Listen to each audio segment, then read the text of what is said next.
سلام علیکم پادپیسکوی عزیز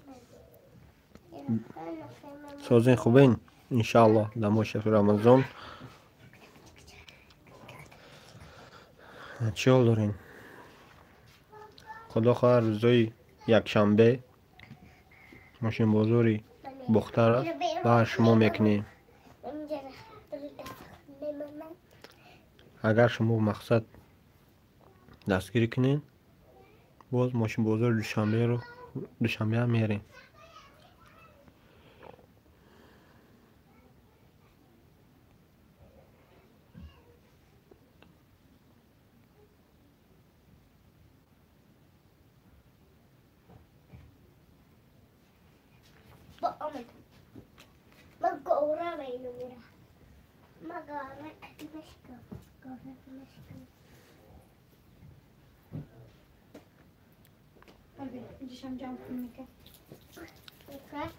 کجا جمع کنم چوا؟ حالی میاین